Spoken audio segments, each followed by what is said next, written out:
Please understand, it's one of the most powerful messages I can tell you, even if your 15-year-old is acting like they really don't. They want it from you. And if you don't provide that leadership, I'm not trying to be scary. I'm just trying to tell you this is how it works. They go find it from their peer groups. They find it from social media. They find it from all these other things because it's filling a vacuum, Mm. right? And so this is not meant to scare. This is meant to inspire what we were talking about earlier. Be that Papa Bear, be that Mama Bear. You don't have to get it perfectly, but you do have to walk in that direction because it's going to be better for you and it's going to be better for them. Yeah. And they will seek out. That's what people do. For lack of, we can talk about a broader thing about lack of religion in society and the good and the bad of that. But when people don't have a positive community, they find it somewhere else. And sometimes that's filled with a pretty negative political kind of community or a cult or whatever. Again, going to extremes here. But I'm just, again, my whole message is to inspire people, become that alpha parent, become the benevolent dictator, the benevolent, compassionate leader that can set limits and understands that that's not punishment. Welcome back to the Parenting Wisdom Podcast. Today I have Todd Sarner with us from Transformative Parenting. Why don't you start, Todd, with introducing yourself and just telling us a little bit about what you do and who you are? Great, great. I get asked that a lot. I never, never sure how to answer it.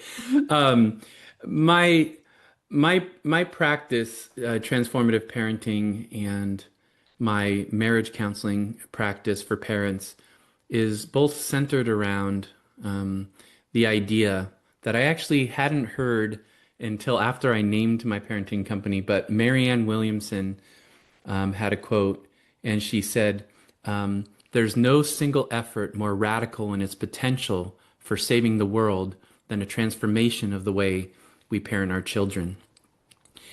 And when I named my practice Transformative Parenting, I hadn't heard that, but it was some kind of universe thing. And I went, "Oh, I believe the most important thing in the world is how we parent our kids."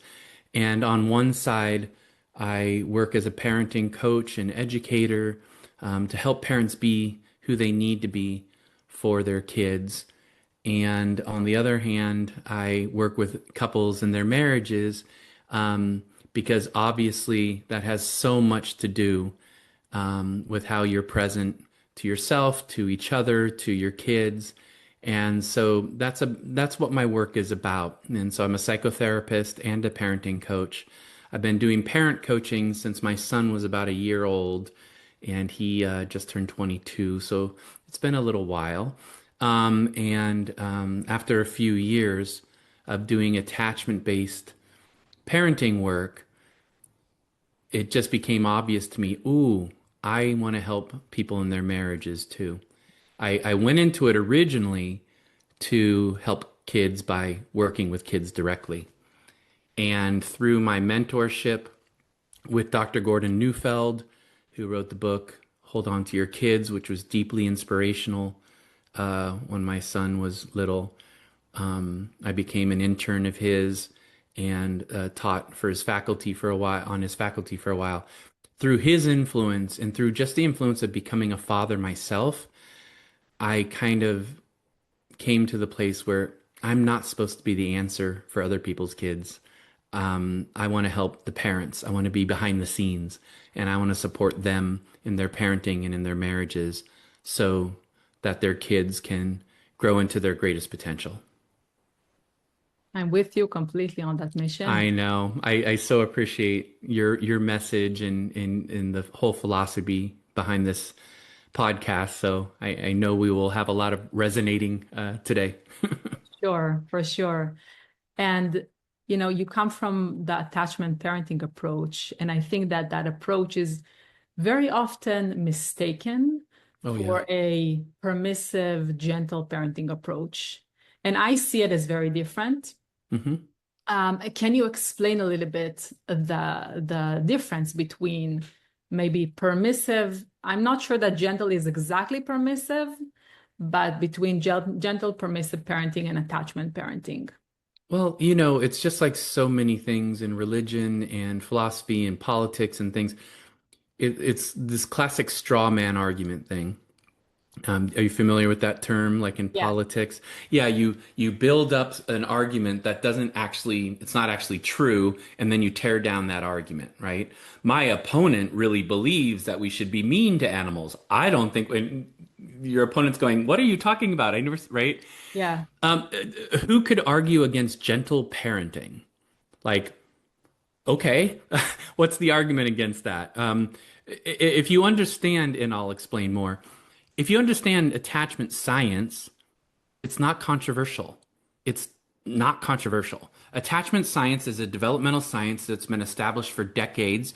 It's taught in all the top universities and psychology programs and studied as a cradle to grave phenomenon, as John Bowlby, the originator of attachment theory, said.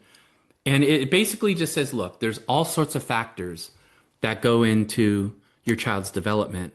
There are racial, socioeconomic, all sorts of things.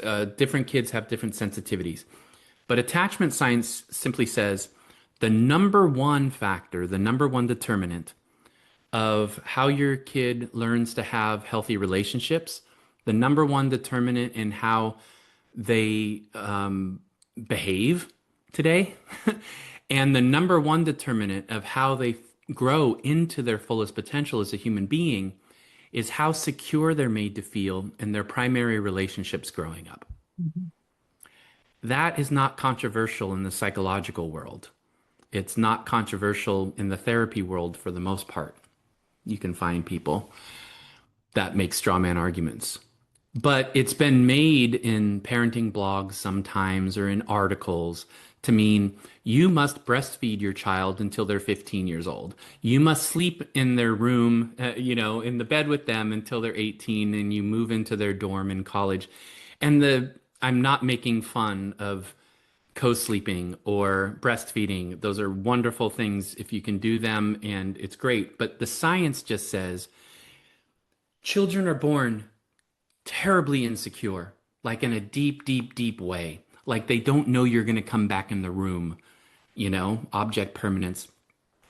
And our job is to usher them to a place where they're not perfectly complete beings, but they have a secure base, that they have a feeling inside of, I'm a worthy person. I believe in being healthy and I have integrity and I want to seek that in my life and my relationships. And that is a process. And it doesn't involve perfect parenting. It involves doing our best and parenting being a process and parenting being a path that I know you know and that you believe in. And so when people say things about gentle parenting or attachment parenting, they tend to be making a straw man argument that is gentle parenting means, as you say, Efrat, permissive. Let your kid get away with everything. Don't have any boundaries. It only makes sense to me, that is very common sense, that parenting starts with connection. I have to have the context of relationship with you, whether you're my friend or you're my spouse or you're my child. I have to, in the moment, have the context of relationship, just meaning we are connected. You feel connected to me, right? And if I have that context and you know that I honor rituals of connection, I honor your deeper needs, and I am a good leader to you, then everything follows from there. But part of what you need, and I've heard this on your podcast, part of what you need also is you need to learn cause and effect about actions. You need to know that if I do this, this happens. That's not punishment. I don't need to punish you. I need to teach you this leads to this, this leads to that. If you don't eat your dinner, you don't have dessert. That's not a punishment. It's just my job is to make sure you have dinner. My job is not to give you dessert, right? Yeah. And so I don't have to yell, I don't have to raise my voice. And it's the same with boundaries, which is a separate thing.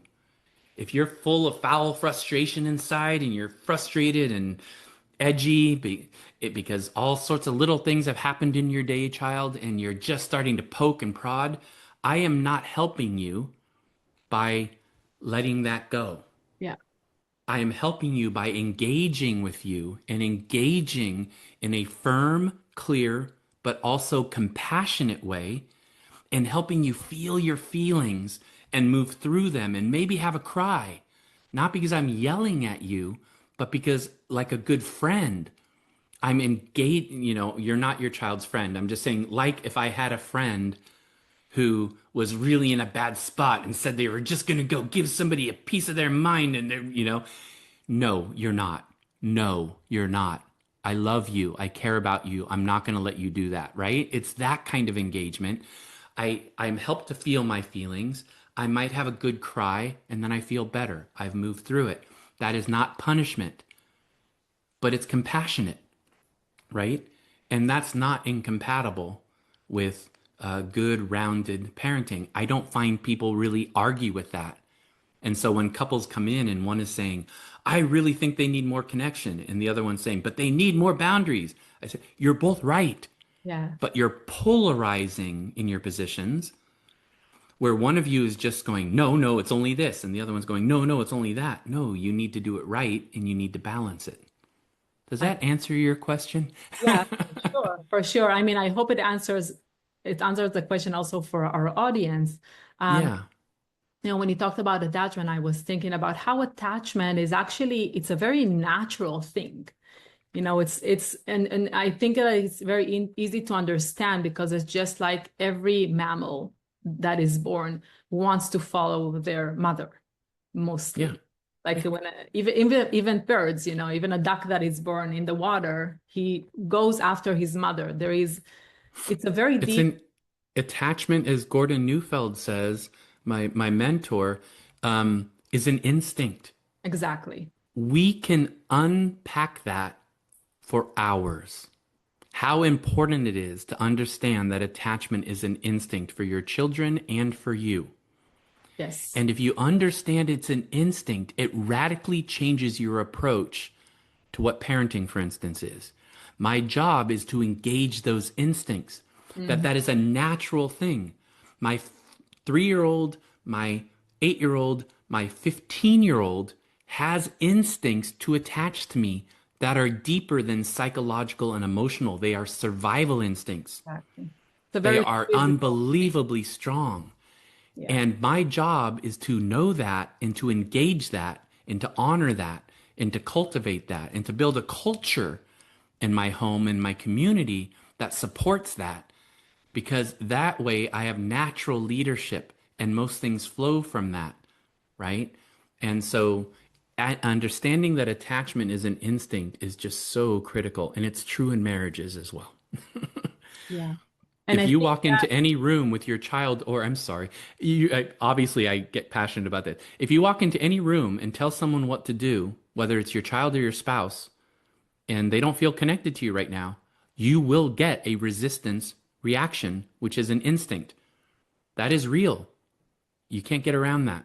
So it 100. makes sense to get connected first. So I apologize for No, it's talking okay. over. I think like the difference when we sum it up like this, I think the difference between maybe the gentle parenting and the attachment parenting is that attachment is the most natural thing in the world between humans and between mammals, just in general, because we are also mammals. Yeah. So it's the instinct, as you said. And the gentle parenting approach, maybe it's more like a political thing. Maybe it's more based on your political agenda, maybe your philosophy on life, maybe your religious inclination. It's And less. your own personal, emotional, psychological issues and things like this, right? And I say Yeah. that with all compassion, you know? There is the big controversy a few years ago before gentle parenting was helicopter parenting. Yeah. I even had my son went to a Waldorf school. He first went to Marin Waldorf School in Marin County, California, where my practice started. I'm a little north of that now. And the teachers were hearing so much about my work from other parents because like a lot of my clients would go to the school because they knew my kid was going there and they thought, oh, right. And they pulled me aside and in confidence, some of the early childhood education teachers, and they said, okay, we keep hearing about this attachment stuff. Isn't that helicopter parenting? That like, and it was a beautiful, constructive conversation that we had. But helicopter parenting is anxiety. Yeah. It's not gentle parenting. It's not attachment parenting. It's anxiety. And I am telling you, as a human being that has anxiety, like most of us do in different ways, as somebody who's hopefully evolved in my relationship to it over time, in my old age. I'm not judging that. I see a lot of parents who are noticing a culture that is not as supportive as it should be for our children and is not providing the container that our children need. I don't mean overprotective. They just notice that there's a lot of wounding interactions happening and they overcompensate by hovering and not letting their child out of their sight. What they don't understand sometimes is that's actually anxiety provoking, Hmm. right? And so their intentions are good, but the effect is anxiety provoking and in causing problems in relationships. It's kind of the same with gentle parenting. I can't say gentle parenting is wrong or anything because there are tons of people who are practicing it in a good, even, balanced way, right? It's only as it's become a social cultural phenomenon that people turn it into it means you are permissive and therefore it's bad, Yeah. right? And so if you're being permissive with your child, meaning you don't say no when they need a no, when you're not providing the container that they need, and that makes them feel safe. Yeah. It makes them feel safe to know, oh, this is what I can do and this is where the boundaries are. That makes me feel safe. Absolutely. Okay? When I know where you stand and I know, it makes me way more anxious if there's ambivalence. You know, I don't know where you stand. I'd rather people walk up to me and go, I don't like you. I'm like, okay, at least I know where you stand, you know? So if you're being permissive with your child because you, like me, maybe grew up with like some conflict avoidance, Mhm. or you're really worried about being that oppressive parent, or being a dictator parent, or you experience that yourself as a child, I would just ask you to look at that and understand that you're not being necessarily present to your child's needs because in the moment their need might be for you to engage with them by saying no, by being compassionate but saying no, Yeah. by helping them understand when I do this, this happens. Because if you don't teach them that, they will learn, but the world will teach them in a more harsh way than Yes. you would, Yeah. right? They'll go out into the world. I had a friend from Marin County, really wealthy family, and she told me, I'll tell you the quick version. She went off to Stanford. She had never really got boundaries because she was the good kid and her parents focused on the other kids. And she goes off to school and she doesn't think the rules apply to her because she's the good kid. So Mhm. she doesn't do what the professor asked. So she fails her class because she just thought, I don't have to because I'm always an ace, right? There's a longer story to it, but it crushed her that she had to take the whole class again because she had no idea of a consequence. Mhm. It didn't live in her, you Yeah. know? Yeah. So Yeah, that makes so much sense. And if we're taking it back to the conversation about attachment, when our kids attach to us, they need us to be the one who they can follow, right? They need us yes, to be the leader the leader. family. Yeah. And I Uh, think that many parents today have an issue with maybe the term leadership because they think that being a leader means maybe to be an authoritarian leader. right. Yeah. And maybe it means that you're controlling your kid. But I think like if Right. we are able to change the narrative around that and see leadership as something that is good and that you are not a controlling authoritarian leader, but you're actually a loving, benevolent leader. And Right. feel like Yeah. if parents It's get that, understanding. Yeah. that just that shift in mindset will just help them completely shift the way that they are with their children because Completely. it just makes you feel different as Right. It's understanding that life has gray areas and it's not this or that. One of the things I deal with in couples counseling a lot is people think it's either peace or conflict, and there's nothing in between, right? And so one partner is usually conflict avoidant and they, just don't say anything, right? But they have to understand there's a zone in the middle, and I call it tension, right? I'm not original in that, but it's tension. All growth comes from tension. I don't know how to do this. You don't know how to do this. It's uncomfortable to bring this up, right? We have to get comfortable with the tension. We have to get comfortable with that in between place because if we can get comfortable with saying what I need to say but do it with empathy for you or compassion for you, then we can actually work through it even though it might be a little dicey, it might be a little hard. But if I don't do that, it will lead to conflict. And that's the same, that's just an analogy for parenting. If I think I have to be a peaceful parent or I have to be a dictator parent or an oppressive parent, then obviously I'm going to choose peaceful parent. But there's something in between. And the energy of it is just a balanced energy. I always say, and I think this was influenced by Dr. Neufeld, that I want to be a papa bear. I want to be a mama bear. I want to be a mother goose. You, Mhm. you you referred to ducks. What does a mother goose do? Does she go, "You guys get behind me right now"? No, she just goes. Yeah. She just, I'm going now. And the goslings are like, "Oh, it's time to go." You could think that that's an overly simplified analogy, but it's real. Oh, yeah. It's real. Yeah. It's about being that parent, about being the leader your child needs, because your child's job is not to work out all these things. Your child's job is to be a child. Their job is to learn and play and grow and experiment and figure things out. And they can do that because you're confidently behind the wheel driving the car, and they can be in the back seat and rest or dream or explore or draw.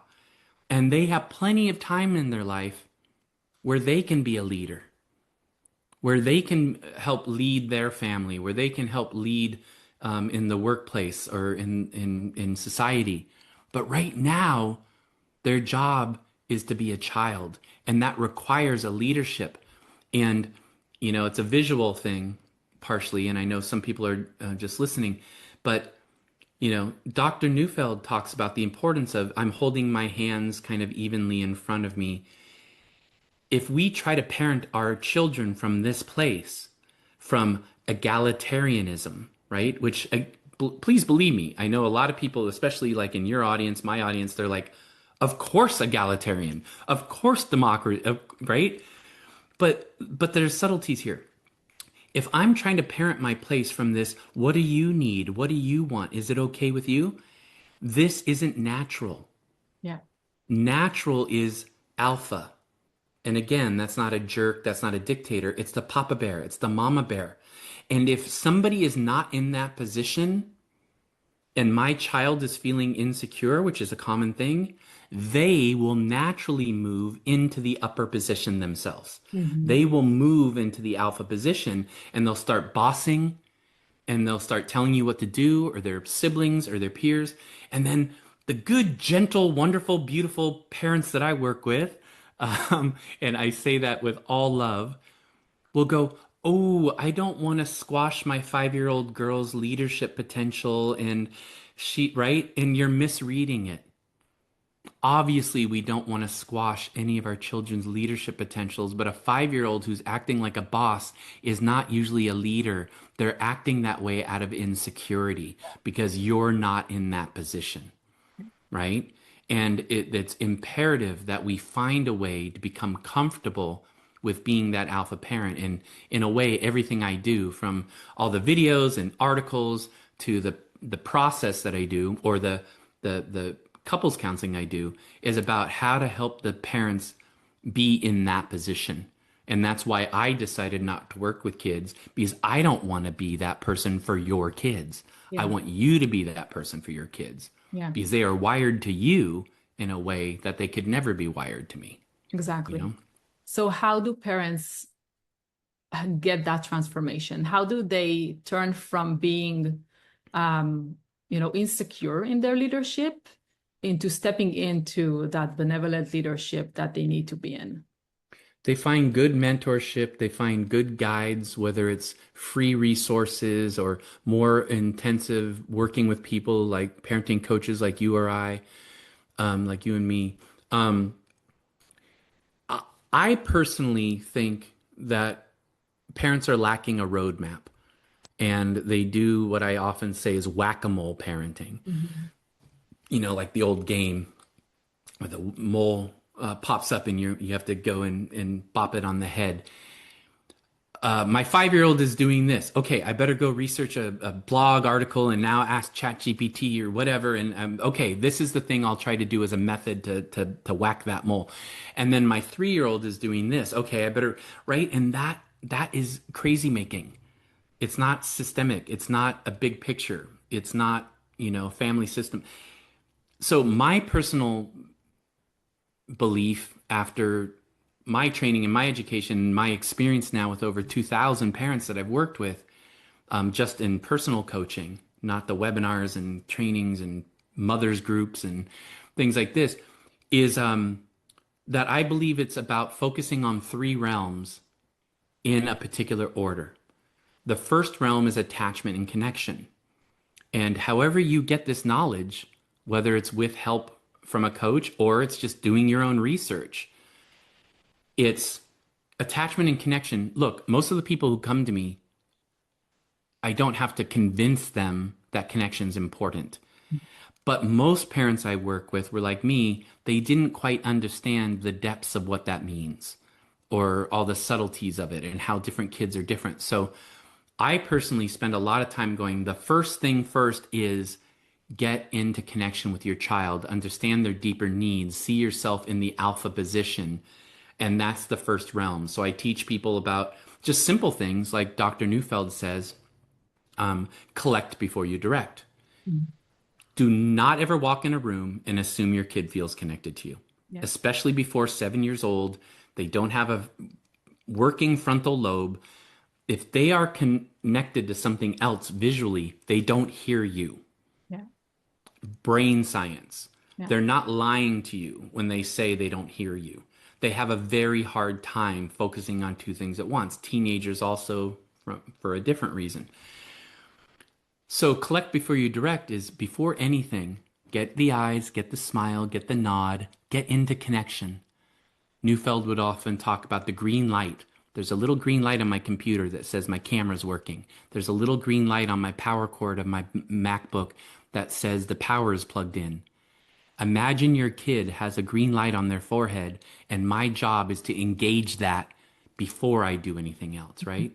Mhm. But there's also deeper things about different levels of connection that children develop over time that start with purely physical, but go into 5 other ways of psychological and emotional connecting over time.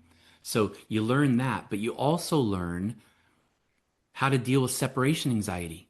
One of the most deeply rooted things about human behavior is we all have anxiety about managing our connections, right? Like for the baby, it's what I said before. Mommy leaves the room. I'm not sure if she even exists. So that causes me anxiety.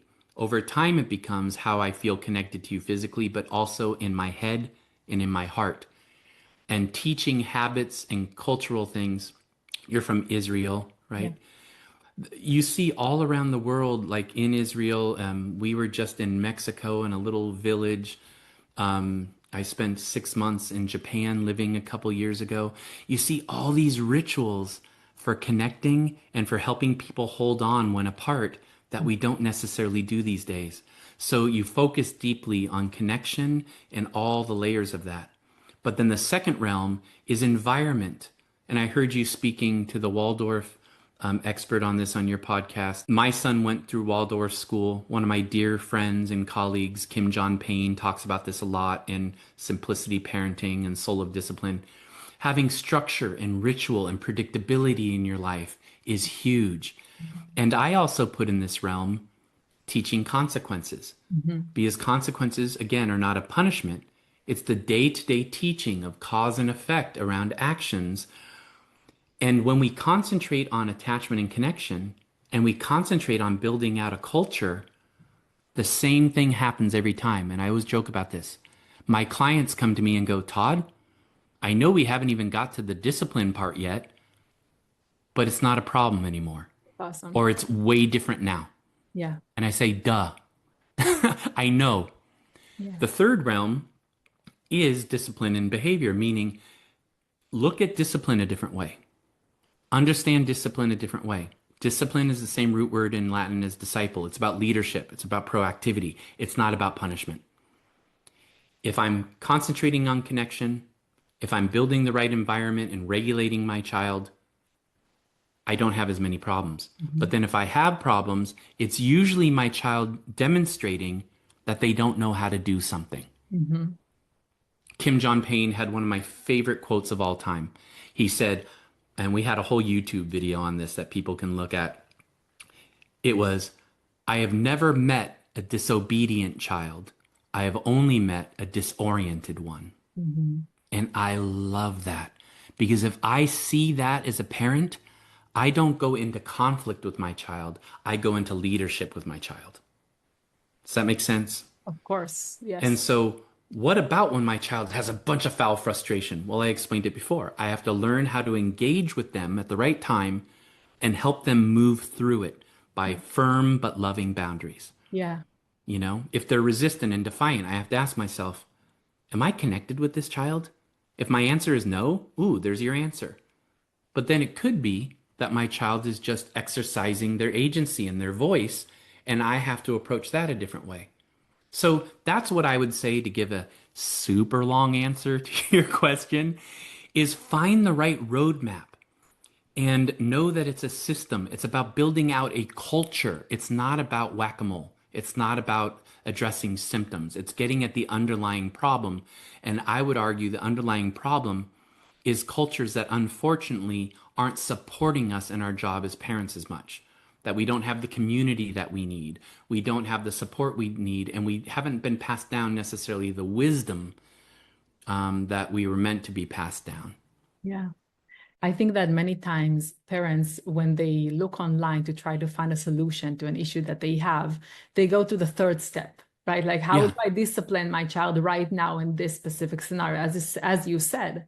Every Or, parent I've worked with that read the book Hold On to Your Kids, I used to bring Dr. Neufeld to Marin County to do talks. We would sell the books. I would go to Waldorf schools and sell the book. Every single parent would admit to me almost that they went straight to the discipline chapter, yeah, you know? yeah, Because I just want the answer to the symptom. yeah, Understand that's what keeps you in a cycle, is only going to the symptom. Get to the underlying root. It's the same in marriage. Every couple who comes to me with problems has almost the same problems. We're not communicating. She doesn't get me. We're not intimate anymore. This same list of things. The underlying problem is always you have drifted from your bond. You don't feel that team feeling. You don't feel like I have your back, you have mine, that you get me. Even if you have to tell me I'm doing something that's annoying you, I don't feel like you get the context, why I'm this way, where I am, right? It's always the bond, and it's always the bond between you and your child. You just build on that. Yeah. yeah. So I think that parents, either they get the answer of the discipline or they get the answer of connection. And they go back and forth between the Exactly. two. So, okay, so now my child is misbehaving. I need to connect with them, but then what? Right? Like, I'm connecting, but still the behavior is the same, right? It doesn't change. I'm only connecting, but then they lack the bigger picture. of, okay, what my family is about, what is my family culture, how do I make my kids feel that they are part of this family, and in our family this is how we do things, in our family this is how we relate to each other, and in Right. our family we speak in a specific way to each other. um, and I think that the bigger picture is what is lacking. Of course, the connection is always first, but it has to be, I think, in maybe 4 weeks after, like, right, like in your program, but it has to be more or less at the same time, where Right. you're understanding how you create that structure of your family. Because Right. our kids, they need that sense of being a part of something, and being part of something that is bigger than themselves. Yeah. I mentioned Dr. Neufeld, one of his great contributions was a synthesizing of a lot of research and material and development into what he calls the 6 stages of attachment. Mhm. And he's presented this all around the world. I know he went to a worldwide congress of pediatricians in Germany where he just presented this. And the idea is we have this metaphor of a tree, and the tree represents the growth and the maturation of our children. And it has these three different branches that represent, these functions and these abilities and capacities that we want them to have that just lead to resilience and moral clarity, all these things. But that our job as a parent is not to prune that tree. Our job is to develop the roots. And that there's 6 different roots of connection. And bringing it back to your observation, what you're saying, the root of connection that develops, as an example, between 2 and 3 years old. Again, we could go so deep into this, and I'm nerdy about it. I'll cancel my next 2 appointments and we'll just talk. But around 2.5 to 3.5 years old, a deep, deep personality developing thing happens where your child realizes that they're an individual for the first time. They realize that they're not you. They realize they are me. And that causes a lot of excitement. They'll lie to you right to your face just to see what you do as like an experiment. But it also causes a lot of anxiety that I think is so big in human development and personality development, because now I feel a little more alone. And the way we cure that, the way we resolve that and solve for it is we communicate lots of belonging. You are mine. I am yours. We are a family. We do this. It's one of the deepest ways. I hope it makes sense that I'm connecting it to what you were saying. It's one of the deepest ways of connecting that we all long for is I am part of something. And if you really develop this sense that's not personal, you are doing this wrong. It's more like, hey, we do it this way, and Yeah. this is why we do it this way. It not only avoids the shame cycles and punishment things, but it also leans into one of the main ways that we all need to attach. And when we don't have that, it causes problems. But when we do have that, it provides solutions. Of course, I want to do this. We do this. This is what my family does. This is what my extended village does. And it's so powerful. Yeah. I hope I was able to capture it a little bit in my answer, but it inspired by what you were saying. Yeah, I think it's, instead of looking at individual cases and trying to solve individual cases, we have this bigger picture of our family values, our family culture, and our family tradition, and what we belong to. And every decision that we make comes down from that. Yeah, And it makes sense. It makes sense also because this is how I'm behaving as a parent, right? This yeah. is a value that I live in integrity with. It's not like coming out of the blue. I'm much more able to be consistent with the way that Hmm. I parent and set Hmm. boundaries. And the children, they almost don't have any other way than to follow, because it's just a very natural force that they're led But, by. but you're right. And I'm sorry to concentrate on a negative aspect of this, but if you don't provide that, they find it elsewhere. Of course. Okay. They want it from you. Yeah. Please understand, it's one of the most powerful messages I can tell you, even if your 15-year-old is acting like they really don't. They want it from you. And if you don't provide that leadership, I'm not trying to be scary. I'm just trying to tell you this is how it works. They go find it from their peer groups. They find it from social media. They find it from all these other things because it's filling a vacuum, Mhm. right? And so this is not meant to scare. This is meant to inspire what we were talking about earlier. Be that Papa Bear, be that Mama Bear. You don't have to get it perfectly, but you do have to walk in that direction because it's going to be better for you and it's going to be better for them. Yeah. And they will seek out. That's what people do. For lack of, we can talk about a broader thing about lack of religion in society and the good and the bad of that. But when people don't have a positive community, they find it somewhere else. And sometimes that's filled with a pretty negative political kind of community or a cult or whatever. Again, going to extremes here.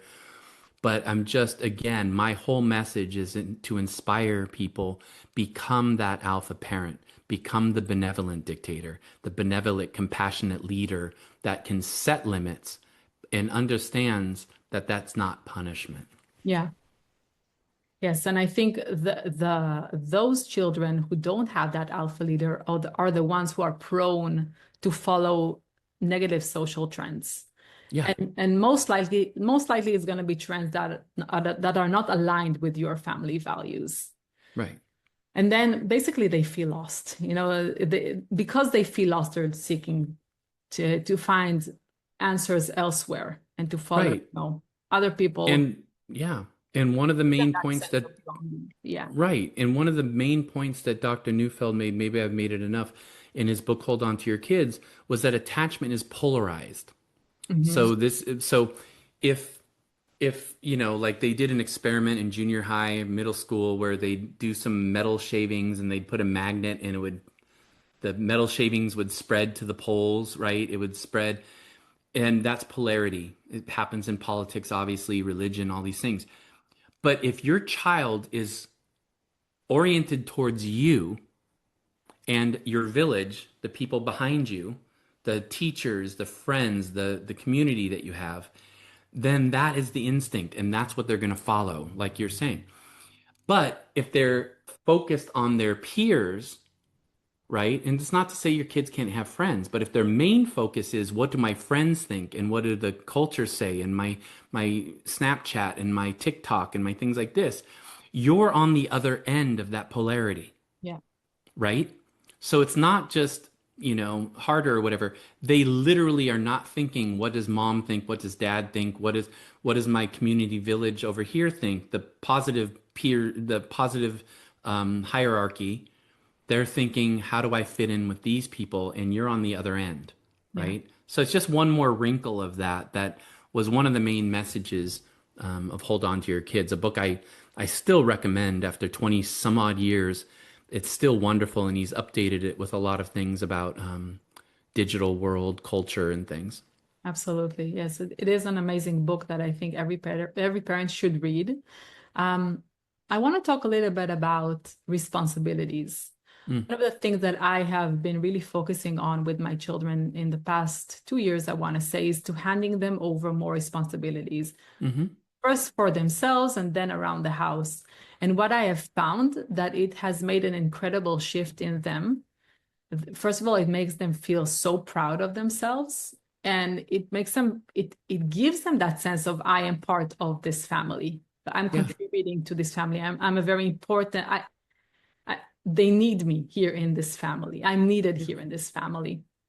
I So think how is people underestimate how strongly instinctual that is in children and how they don't need you to pay them to do things. yeah. They want to. But go on, I didn't mean to cut Yeah, you so off. how does that fit into this whole attachment theory?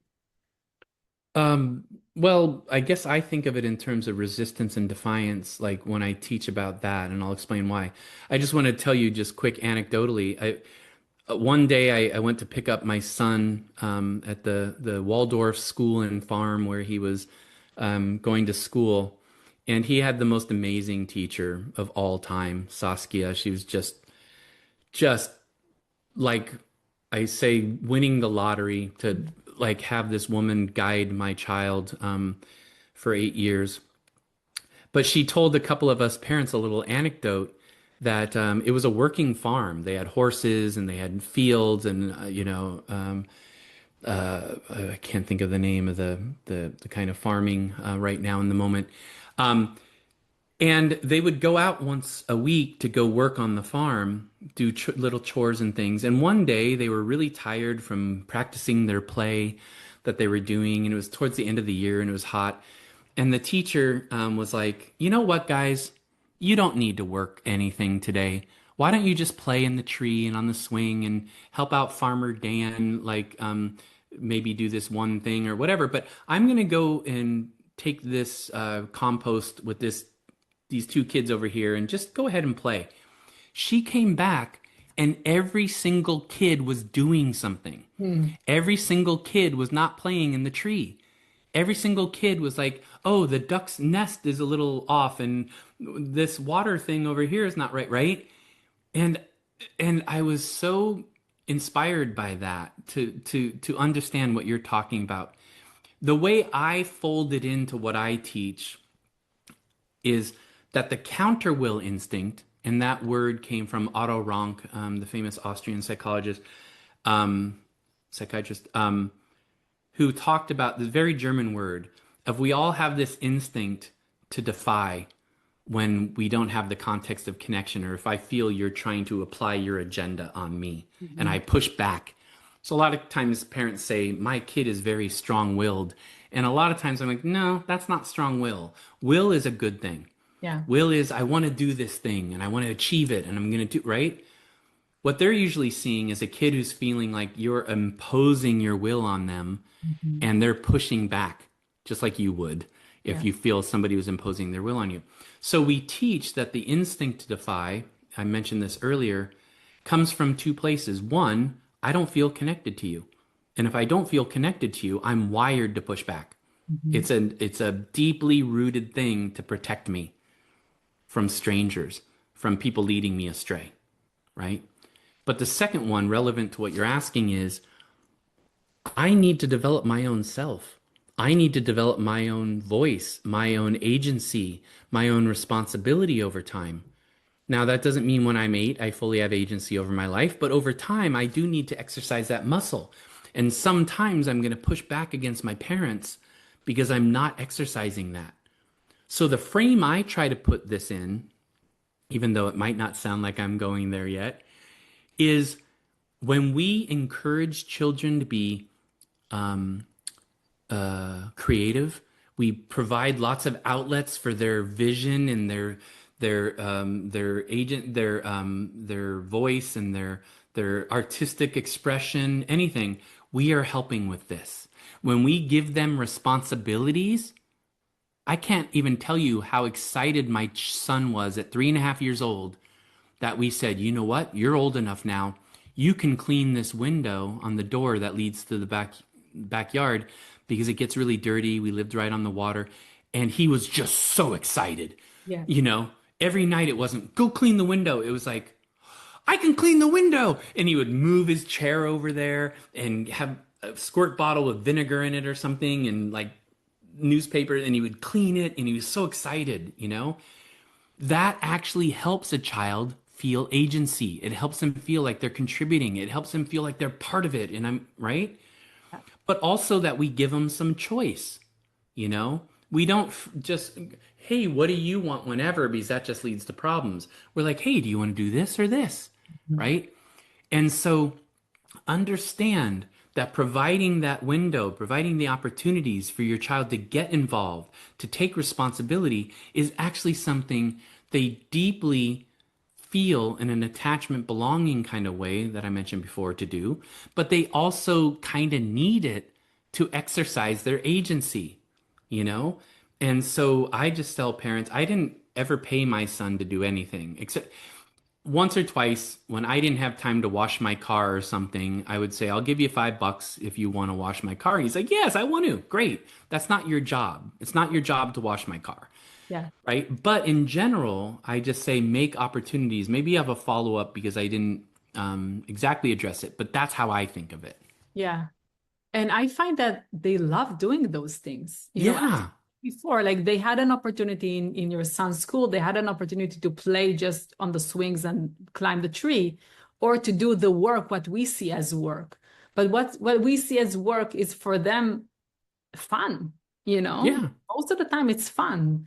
And And they should play and they need to play. And they probably just felt full of play that day and they wanted to do this. play is a very wide thing, Play can Yeah. be swinging on Oh, of or course. with Lego or running, Of course. playing chase, playing with their friends. But play is also what we see as work. Yeah.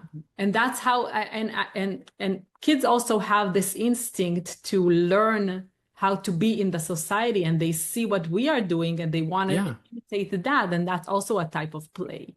And Yeah. they For have sure. instinctually they know that this is something that they need to learn how to do in order to be successful people in this world. Yeah. That's a lot of what's going on with teenagers is they have this deep, deep instinct that they have to be prepared for the world. Hmm. That 100 years ago when they were 13, they were getting married. You know, they Yeah, were starting the farm or taking over the farm or whatever. They have this deep instinct inside that I need to be able to individuate and I need to be able to function in society. And so doing this kind of thing is helping feed that exactly. and giving them the sense. And that's one of our jobs as parents is to prepare them, Yeah. you know? And that's Also, helping yeah, prepare them. But it also lines up with their instincts, which is the beautiful part of it, you yeah. know? And also, when we give them the responsibility, we give the responsibility away, meaning that if your job is to do the dishes, then this is on you. You do it your way. I'm not gonna be over you hovering and watching every move, but I'm gonna give you the freedom to do it your way. And then it Sure. gives them that sense of pride and that they did something that is important for the family, not that sense of, oh, I'm doing this and this is a chore, right? Like Yeah. I have to do this. It's a completely different atmosphere and energy around the task that they have to do. And I so appreciate this conversation because I really find that parents don't know this sometimes. Yeah. They don't know these things. And it's so inspirational when you get it that it lines up so many different things. So yeah, really, really appreciate that. Yeah. Those insights. And it makes life easier for parents. Yeah. Makes life easier for they don't you don't have to do everything as a parent. Your kids want to help around the house. They want to do Yeah. stuff. It's good for them, it's good for you, it's good for the family as a whole. Yeah. Kim John Payne is slightly related to this, but Kim John Payne, I love his family. He used to stay at my place when I'd be on vacation in the summer sometimes because he'd come to our town to teach and got to know his daughters a little bit. But he tells the story in his books that sometimes his girls would come to him and go, "Dad, we're bored." And his reply was, "Oh my." And that's it. And they'd get mad, but then a couple minutes later, they were doing something creative or they Just were doing find something something to do. constructive. Yeah. That it often happens that we're bored right before something emerges, right before something fills that emptiness with something else, Yeah. right? Yeah. And sometimes, like, I just love what you said about how work is different things. I love what I do. Mhm. I would not stop in a million years doing the work I do. It is not a chore to me. Yeah. It is fun. Well, not always fun, but sometimes it's fun, it's creative, it's engaging, and I feel like I'm doing something and I would not give that up. That is something, you know, Yates had the quote that they often talk about in Waldorf education, that education is meant to be the lighting of a fire, not the filling of a bucket, you Hmm. know? And Absolutely. that's what we're talking about. Yeah. It's all related, and that's why I really appreciate your insight about different forms of play, that it's not just the obvious Yeah, thing. exactly. Well, this was such an interesting conversation. I really You did. don't have 3 more hours? Yeah, 3 more hours. Um, But I want you to share with our audience what is the process that you lead parents through your transformative process. And if people are interested in to look into that, how do they find it and what is the process about? You shared a Yeah, the process was essentially what I said before. I used to only do it one-on-one, and now I've built out a community around it where people come in cohorts and we go through this 90-day process of it deeply exploring the attachment and connection and becoming into the alpha position. We go into environment and regulation and consequences. And then we go into the how to engage in a firm but compassionate way with behavior and understand them. But the magic of it is along the way, they're transforming themselves. They're growing themselves up in the process. They're getting more on the same page with their partner because we're all agreeing on the same principles and we're all working around the same principles. And so it's education and it's coaching and it's feedback and it's community and other like-minded parents. That is not right for everybody. I only have a certain amount of people that I can hold in that process. You can go to our website, find out more about it, and if you feel drawn to working with us, you can watch our masterclass on there. That's usually the way we familiarize people with it. But otherwise, there's lots of great resources out there. I put out articles once a week. I have a newsletter you can sign up for that I put out once a week that I try to be practical and address all these things. But also, I'm passionate about the YouTube channel I developed. Didn't do it for advertising. I don't do advertising. It's just something I started when I was living in Japan and I had a little bit of time to finally do this. And I talk about some of the most important topics from my perspective. So you can go there, subscribe to the YouTube channel. But otherwise, I'm trying to get better about putting out information on social media and stuff. I was kind of crotchety about it for a while, like, oh, I don't have time for that. But I'm really realizing it's a good thing. So go to our website. It has it's the gateway for all of that stuff. Okay, awesome. So I'll share the website, the link in the comments for everybody to reach it and the YouTube channel and everything. Yeah. Great. And thank you so much for what you do. I love the mission, like I said, of the parenting wisdom and I love the approach. I went to a grad school that was very much California Institute of Integral Studies, very much about blending, wisdom and philosophy with kind of the more academic Western. It's always been and that's what I feel and that's what I see in your work, and I just really greatly appreciate it and thank you for doing what you do. Thank you. Thank you so much.